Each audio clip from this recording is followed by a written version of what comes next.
Dans les rues étroites et bruyantes du quartier central de la ville, là où les klaxons se mêlaient aux cris des vendeuses ambulantes, Fatou se frayait un chemin à travers la foule.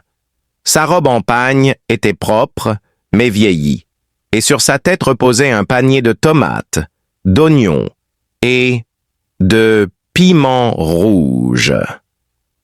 Autrefois, cette même tête était couronnée de perruques élégantes, parfumées de luxe et connue dans les salons les plus chics de la ville.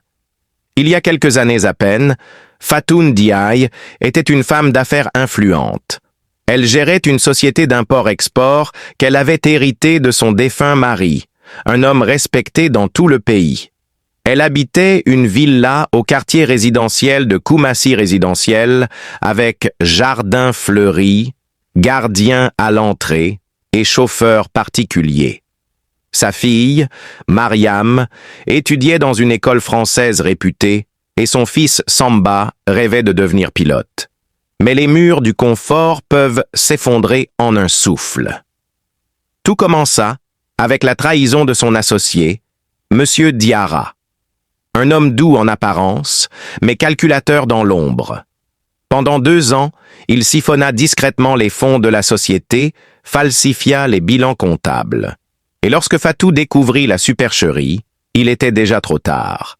Les impôts tombèrent sur elle comme la pluie sur un toit troué. Ses biens furent saisis. Sa maison fut vendue aux enchères. Même ses bijoux de famille ne purent couvrir les dettes accumulées. Fatou tomba de son piédestal.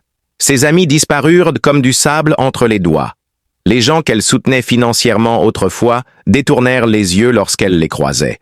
Certains riaient, même en silence, contents de voir la grande dame enfin redescendue sur terre. Sans revenu, sans logement, avec 2 enfants à charge, elle dut louer une seule chambre dans une cour commune au quartier d'Adjam. Le confort y était absent. Les toilettes étaient partagées, l'eau se puisait au robinet de la cour, et les voisins parlaient fort jusque tard dans la nuit. Mais Fatou n'était pas une femme à rester vaincue. Un matin, après avoir pleuré en silence pendant toute une nuit, elle décida d'aller au marché. Elle utilisa les derniers 5 000 francs qui lui restaient pour acheter quelques sacs de légumes en gros. Avec un pagne attaché à la taille et une table de fortune, elle se plaça entre 2 femmes au marché du 54 dans une allée poussiéreuse. Les débuts furent humiliants. Des passants la reconnaissaient, certains murmuraient, d'autres prenaient des photos en cachette. Une ancienne amie passa devant elle et lui dit d'un ton moqueur: « La vie, hein, Fatou, ça tourne vite. » Fatou ne répondit pas.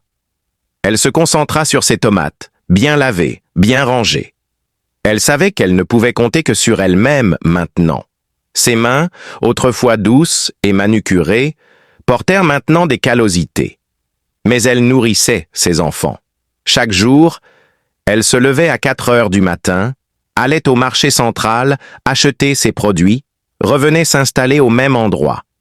Petit à petit, les clientes commencèrent à l'apprécier. Elle souriait toujours, était honnête sur les prix et connaissait la qualité des produits.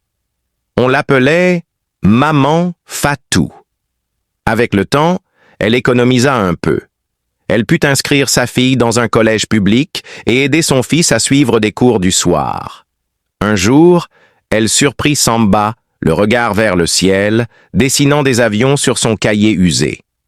Cela lui donna la force de continuer.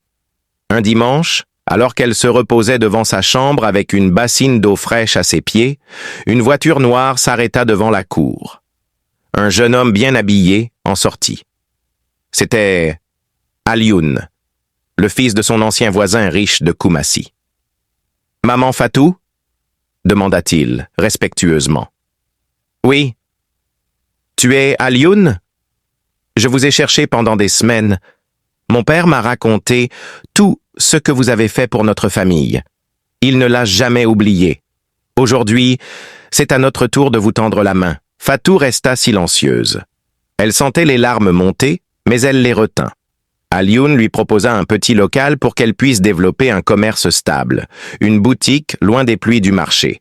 Fatou hésita d'abord, par fierté. Puis, en pensant à ses enfants, elle accepta. Quelques mois plus tard, la boutique chez Maman Fatou était ouverte. On y vendait des légumes frais, du poisson et même des épices rares.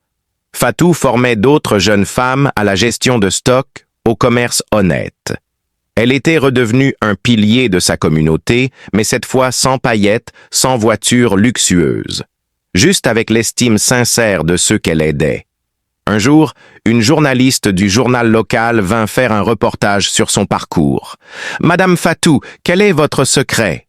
Elle répondit en souriant « Quand on tombe, il faut tomber sur ses deux pieds. Ce sont les pieds qui permettent de se relever, et les mains qui façonnent l'avenir.